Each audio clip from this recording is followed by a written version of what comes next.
2 hours ago, a young woman died in the infirmary. She'd been taken there this afternoon because she'd swallowed a lot of strong disinfectant. Burnt her inside out, of course. Oh my God. Yes, she was in great agony.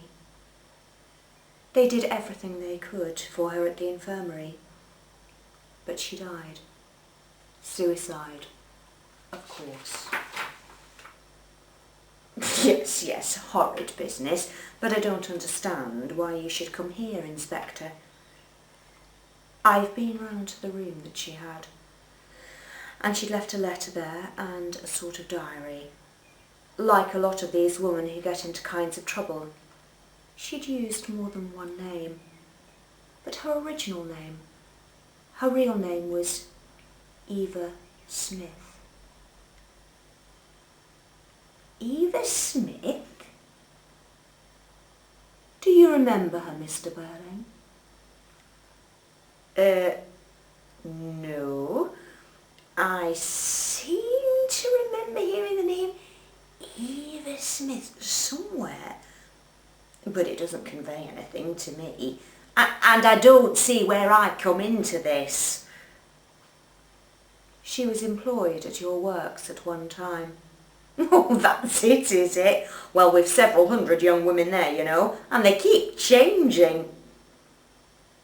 This young woman, Eva Smith, was a bit out of the ordinary. I found a photograph of her in her lodgings. Perhaps you'd remember her from that. Any particular reason why I shouldn't see the girl's photograph, Inspector? There might be. The same applies to me too, I suppose. Yes. I can't imagine what it could be. Neither can I. I must say I agree with them, Inspector. It's the way I like to work. One person, one line of inquiry at a time. Otherwise, there's a muddle. I see. Sensible, really. You've had enough of that port, Eric. I think I remember Eva Smith now. I think you remember Eva Smith now, don't you, Mr. Birling? Yes, I do. She was one of my employees, and then I discharged her. Is that why she committed suicide? When was this, Father? Just keep quiet, Eric, and don't get excited. This girl left us nearly 2 years ago. Let me see. It must have been the early autumn of 1910. Yes, end of September 1910. That's right. Look here, sir, wouldn't you mind if I was out of this? I don't mind your being here, Gerald, and I'm sure you've no objection, have you, Inspector? Perhaps I ought to explain first that this is Mr. Gerald Croft, son of Sir George Croft. You know, Crofts Limited. Mr. Gerald Croft, eh? Yes, incidentally, we've been modestly celebrating his engagement to my daughter, Sheila. I see.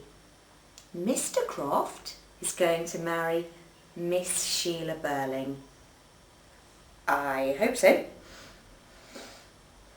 Then I'd prefer you to stay. Oh, all right. Look, there's nothing mysterious or scandalous about this business, at least not so far as I'm concerned. It's a perfectly straightforward case. And as it happened more than 18 months ago, nearly 2 years ago, obviously It has nothing to do with a wretched girl's suicide. Eh, Inspector? No, sir. I can't agree with you there. Why not? Because what happened to her then may have determined what happened to her afterwards.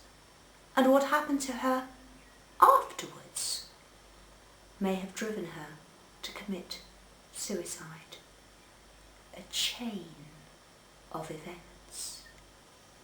Oh well, put like that, there's something in what you say. Still, I can't accept any responsibility. If we were all responsible for everything that happened to everybody we'd had anything to do with, it would be very awkward, wouldn't it? Very awkward. We'd all be in an impossible position, wouldn't we? By Jove, yes. And as you were saying, Dad, a man has to look after himself. Yeah, well, we needn't go into all of that. Go into what? Oh, just before you came, I'd been giving these young men a bit of good advice. Now, about this girl, Eva Smith. I remember her quite well now. She was a lively looking girl, country bred I fancy, and she'd been working in one of our machine shops for over a year. A good worker too. In fact, the foreman there told me he was ready to promote her to what we call a leading operator, head of a small group of girls. But after they came back from their holidays that August, they were all rather restless. And they suddenly decided to ask for more money.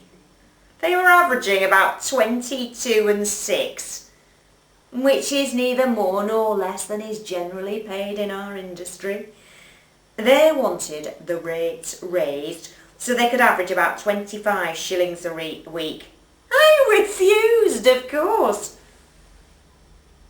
Why? Did you say why? Yes. Why did you refuse? Well, Inspector, I don't see that it's any concern of yours how I choose to run my business, is it now? It might be, you know. I don't like that tone.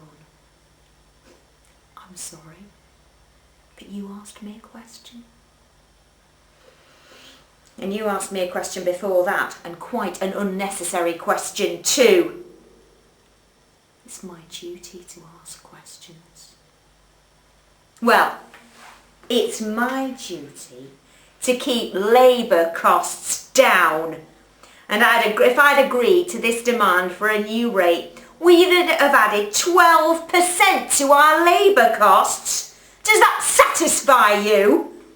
So I refused. Said I couldn't consider it. We were paying the usual rates, and if they didn't like those rates, they could go and work somewhere else. It's a free country, I told them.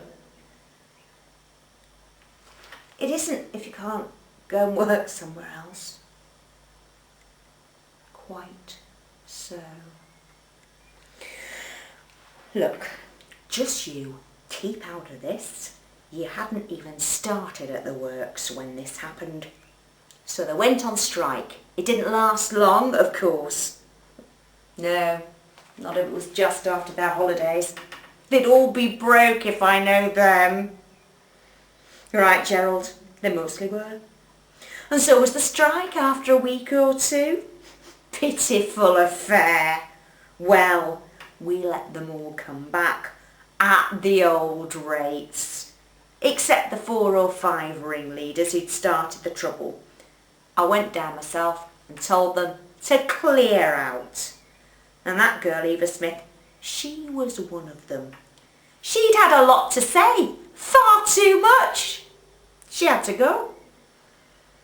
Well, you couldn't have done anything else. He could. He could have kept her on instead of throwing her out. I call it tough luck. Rubbish! If you don't come down sharply on some of these people, they'd soon be asking for the earth. I should say so. They might.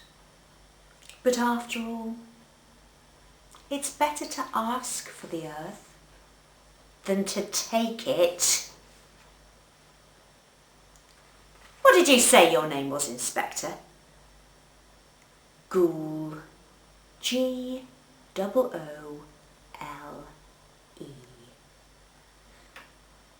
How do you get on with Chief Constable Colonel Roberts?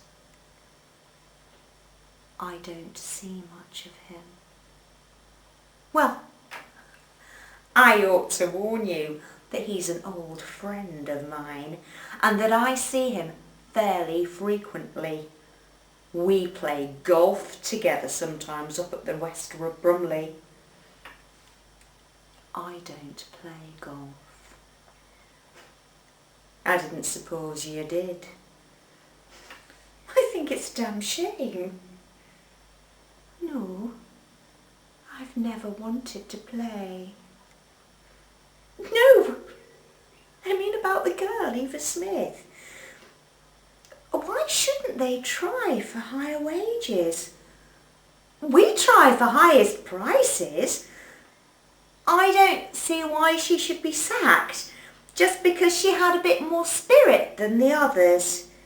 You said yourself she was a good worker. I'd have let her stay. Unless you brighten your ideas, you'll never be in a position to let anybody stay or tell anybody to go. It's about time you learn to face a few responsibilities. That's something this public school varsity life doesn't seem to teach you. Well, we don't need to tell the inspector about that, do we? I don't see that we need to tell the inspector anything more. In fact, there's nothing more I can tell him. So I told the girl to clear out and she went, and that's the last I've heard of her. Have you any idea what happened to her after that? Get into trouble? Go on the streets? No, she didn't exactly go on the streets. What's this about streets? Oh, sorry, I didn't know. Mummy sent me in to ask why you hadn't come along to the drawing room. We should be along in a minute now, just finishing. I'm afraid not. There's nothing else, you know, I've told you that. What's this about? Nothing to do with you, Sheila. Run along. Now wait a minute, Miss Birling. Look here, Inspector. I consider this uncalled for and officious. I've half a mind to report you. I've told you all I know, and it doesn't seem to me very important. And now if there isn't the slightest reason my daughter should be dragged into this unpleasant business... What business? What's happening? I'm a police inspector, Miss Birling. This afternoon, a young woman drank some disinfectant and she died after several hours of agony tonight in the infirmary.